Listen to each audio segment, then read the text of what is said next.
Okay, welcome to this video. Let me just okay.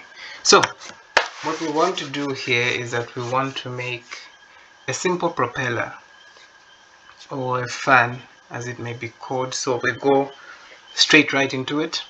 The first thing that you want to do is create the center. The center is basically where the shaft would go in, where the rotation or motion would be inputted to the propeller or the fan. So we'll just use cylinder. Just click on the little drop down there, then select cylinder. So lock on the plane. We want it to be in this plane. Remember F3 to lock on the plane. Let the diameter be 100 and let the height be, I think 150 is good enough.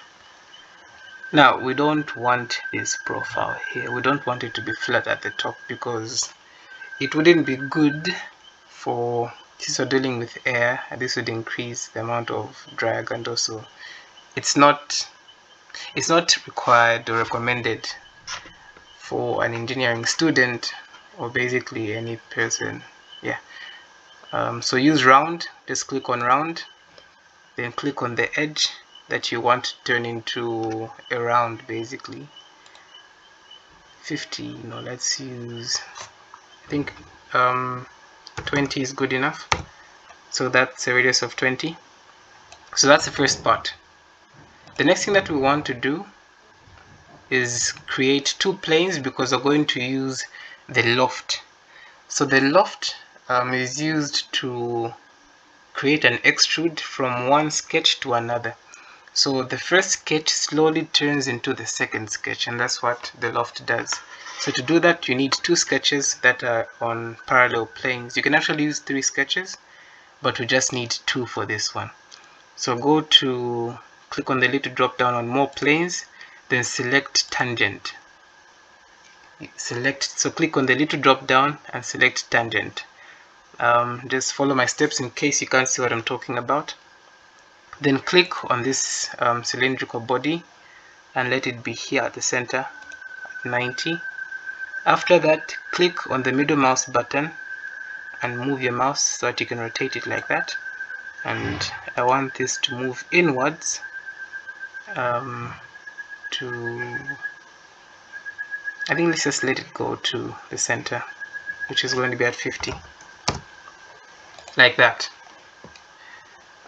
Next, what we want to do is create yet another plane.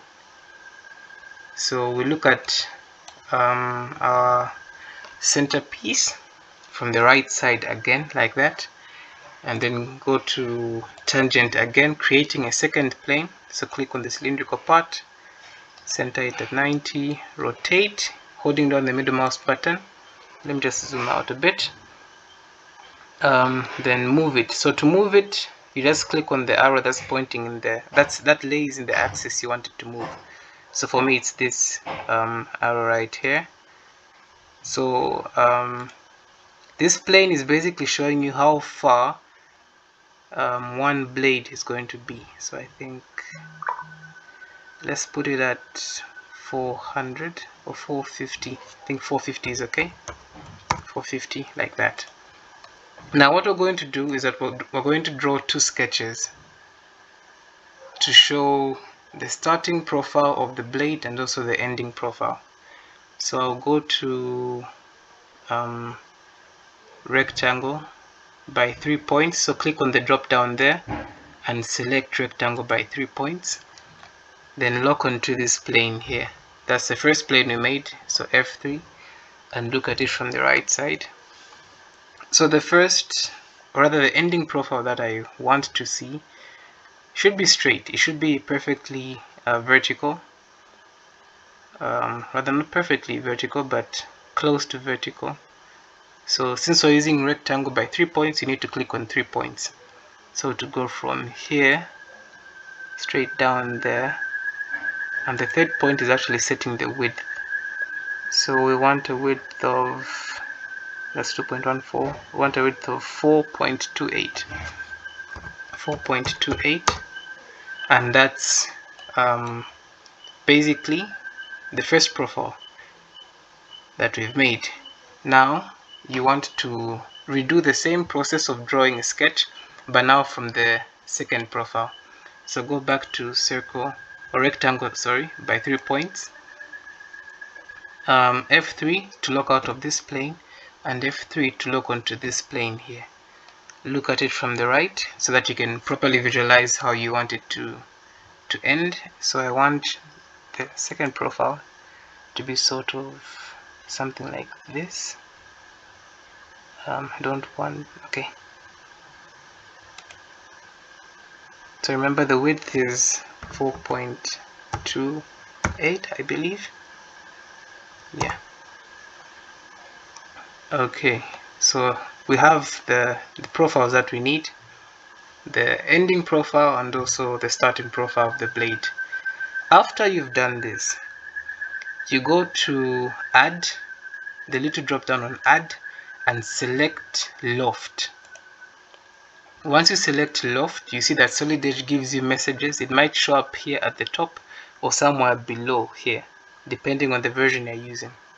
So for loft, what you're going to do is you're going to select a single point on a sketch and show Solid Edge how that point is going to be at the end, or rather where that point is going to be when the part is being lofted. So this point here is going to be this one here once it's lofted like that. Once you do that, you just need to right click and Solid Edge does the rest for you. So this is the first blade that we've made. Now after you've made this blade, we actually care about aesthetics, so let me click on select again to just, yeah, we care about aesthetics. So click on round and click on the edge there, just to at least beautify it a bit. Let's use 70. I think 70 is good. So that's the profile of our blade. Yeah, 70 is good. Now once you've done this, you're actually done. You just need to do one more thing, and that's a pattern.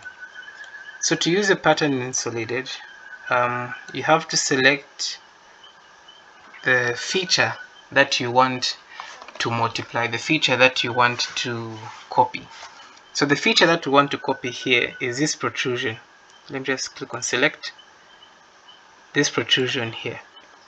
Now the protrusion is not the only thing that's here, there's also a round here. So you hold Control and also select round like that, then go to the little drop down here and select circular. Once you do that, just hold the middle mouse button so that you can see the center here, and then I'll just go there until I see that little white circle with the plus sign in the middle, and then I'll left click and Solid Edge makes the patterns for me. So those are the patterns, or rather the copies of the single blade that I made. And you see on the count here it's saying 10, so you can actually set how many blades you want to have. So 1 2 3 4 5 6 7 8 9 10, that's 10 copies. Let's make it I think 19. Yeah, 19. That'll mean 10 blades in total, or rather, sorry, 20 blades in total. Escape, and that's our propeller, or whatever you'd like to call it. You can call it a dandelion if you like. So let me just turn off the PMI and the base and the planes as well so that we can see better. Okay, to increase the quality of what you're seeing, you can go to view, select sharpen, click on the little drop down on sharpen, select sharpness set, and then you can set it to 5, which is actually the highest. Selecting the highest sharpness can cause the system reaction to slow down. Continue, yes. So that's the propeller, or no, not an impeller, propeller, yeah, propeller or fan. A bonus: to paint a part in Solid Edge, whilst you're still in the view menu, select part painter, and then you see somewhere where it's written style. you see a little dialog box that pops up when you select Part Painter. Select, or rather click on the little drop down next to star, and you see a number of colors that you can pick from. So I'll pick red. I'll pick red Dow and just click on the part, and there it is. So there you have it, ladies and gentlemen. That's how you make an impeller on Solid Edge. In the next video I'll actually be adding a motor to this in the assembly menu, so that you can actually just start to familiarize yourself with assembly and simulation as well. Thank you.